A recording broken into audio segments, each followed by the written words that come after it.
એ મારે કરવું છે નેમ્ડ પેરામીટરની મદદથી, not named parameter, named argument. અત્યાર સુધી આપણે શું કરતા હતા, ડાયરેક્ટ ક્લાસનો ઓબ્જેક્ટ છે અહીંયા પાસ કરાવી દેતા હતા. આ શું છે તો કે ક્લાસનો ઓબ્જેક્ટ. મારે જે ક્લાસમાં રીડાયરેક્ટ થવું હતું એનો ઓબ્જેક્ટ છે અહીંયા લખી નાખીએ એટલે એમાં છે આપણે રીડાયરેક્ટ થઈ જતા હતા. બીજું છે નેમ્ડ છે,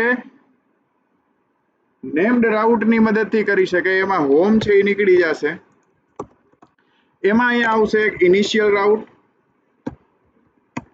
અને બીજા આવશે રાઉટ્સ, ઓન જનરેટ રાઉટ, રાઉટ્સ બધાય આવશે.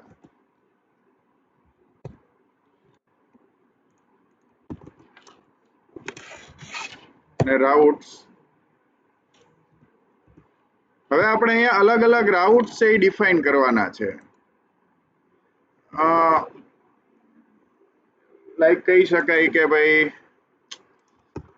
કેવી રીતના કહી શકાય, જો અહીંયા unknown route, on generate initial routes, અહીંયા રાઉટ્સ છે આપણે ડિફાઇન કરવા હોય ઇનિશિયલ રાઉટ તો પણ આપણે ડિફાઇન કરી શકશું.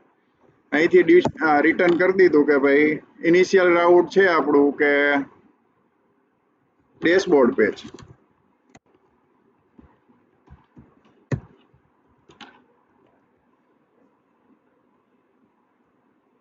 પણ આમાં નહીં, હવે કયું રિટર્ન કરવાનું છે?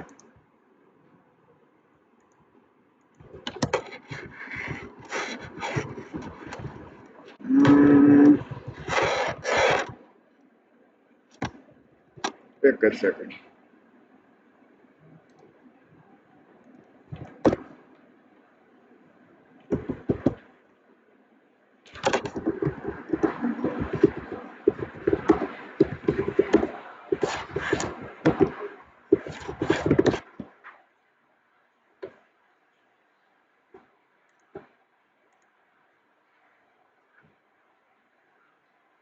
Where is main dot dart?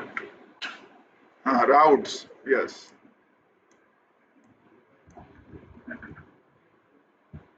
આપણે રાઉટ્સ ની અંદર કઈ નહીં આવે.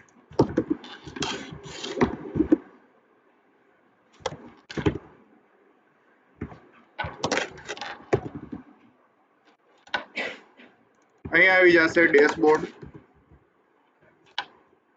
કોન્સ્ટન્ટ નીકળી જશે.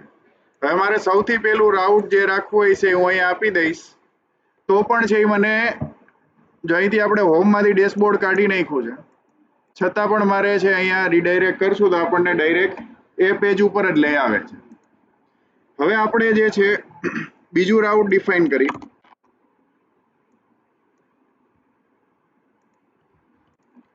બીજું રાઉટ છે list view, staff list view proper નામ આપી દઈ, સ્ટાફ લિસ્ટ પેજ, અને અહીંયા આવશે list view. Third one that is staff entry page. હવે મારે ડેશબોર્ડ ની અંદર લિસ્ટ વ્યૂ પેજ ની અંદર આની ક્લિક ઇવેન્ટ ઉપર મારે નેવિગેટ કરવાનું છે. તો હવે ડાયરેક્ટ જે આપણે ઓબ્જેક્ટ લખતા હતા એની જગ્યાએ શું લખશું તો કે ડોટ પુશ નેમ, અને રાઉટનું નામ આપશું આપણે. અહીંયા જે રાઉટ આપેલું છે આપણે ડિફાઇન કરેલું છે કે સ્ટાફ એન્ટ્રી પેજ, તો અહીંથી કોપી કરશું અને અહીંયા છે આપણે ડિફાઇન કરશું.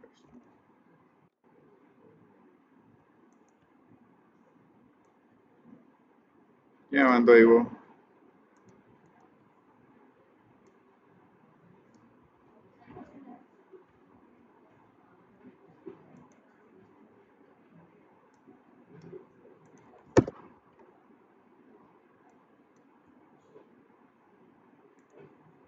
બરોબર તો હે. અત્યારે આને આપણે કમેન્ટ આઉટ કરી દઈ.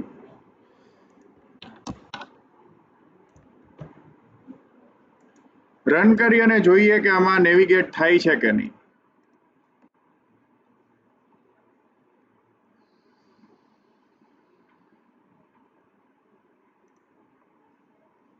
આપણે સેકન્ડ પેજમાં હવે અહીંથી નેવિગેટ પણ થઈ શકીએ છીએ, પણ અહીંયા આપણે છે હવે ક્લાસનો ઓબ્જેક્ટ નથી આપ્યો, અહીંયા છે આપણે નામ આપેલું છે.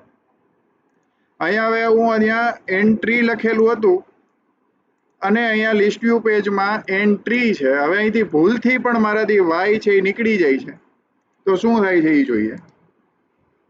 એવું નહીં જાય તો આ એક છે એનો ડિસએડવાન્ટેજ છે. અહીંયા આપણે તમારી પાસે જેટલી પણ સ્ક્રીન્સ છે કે જેમાં કોઈ પણ રીતના નેવિગેશન થવાનું છે, તમારી સ્ક્રીનમાં એકવાર તો યુઝર છે ક્યાં ક્લિક કરીને જશે તો એ બધી સ્ક્રીન અહીંયા શું થઈ જવી જોઈએ, રજીસ્ટર થવી જોઈએ અને બધાને યુનિક નેમ છે એ અપ્લાય થવું જોઈએ.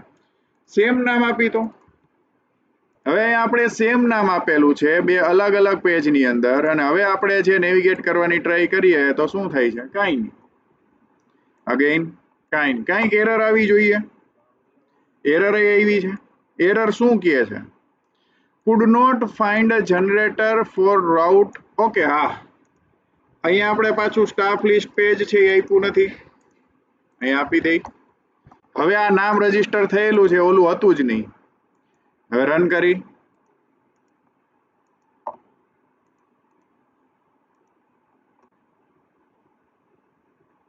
તો પેલું નહીં પણ ક્યુ લીધું એને, છેલ્લું.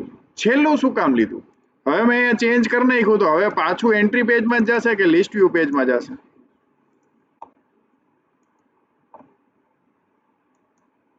એટલે એમાં જ વયું ગયું છે. પાછું નેક્સ્ટ જશું તો એમાં આવી જશે પાછું. આવું થવાનું કારણ, હવે અહીંયા મેં કી બે સેમ હતી એની જગ્યાએ અલગ અલગ કરી નાખી. હવે રન કરી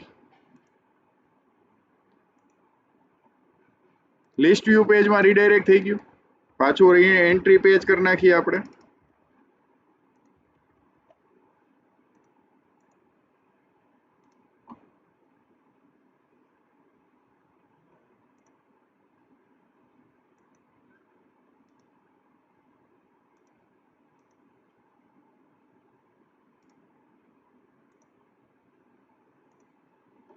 આવી ગયું.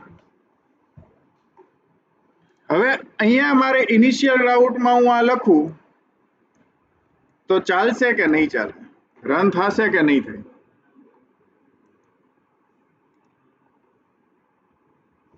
થઈ ગયું. સીધું છે એ આ પેજ ઉપર જ રીડાયરેક્ટ થાય છે. એટલે આવડું જ આપવું જરૂરી નથી, પણ 99.99% કેસમાં જ્યારે પણ પુશ્ડ નેમ રાઉટ થયું હોય છે ત્યારે ઇનિશિયલ રાઉટમાં ખાલી આ એક જ છે સ્લેશ હશે. આની અંદર તમે આર્ગ્યુમેન્ટ્સ કરીને છે ડેટા પાસ કરી શકો. સોરી, અહીંથી આપણે લિસ્ટ વ્યૂમાંથી જઈએ છીએ, કોમા કરીને તમે આર્ગ્યુમેન્ટ્સ ની અંદર છે આ ઓબ્જેક્ટ પાસ કરી દો એટલે તમે ડેટા છે એ તમને બીજી સ્ક્રીનમાંથી મળી જાય.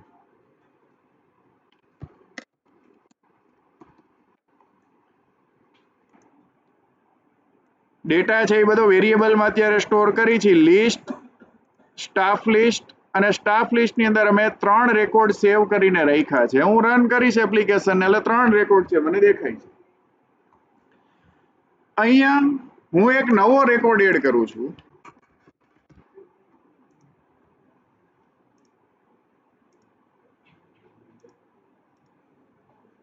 નવો રેકોર્ડ છે અહીંયા આવી ગયો.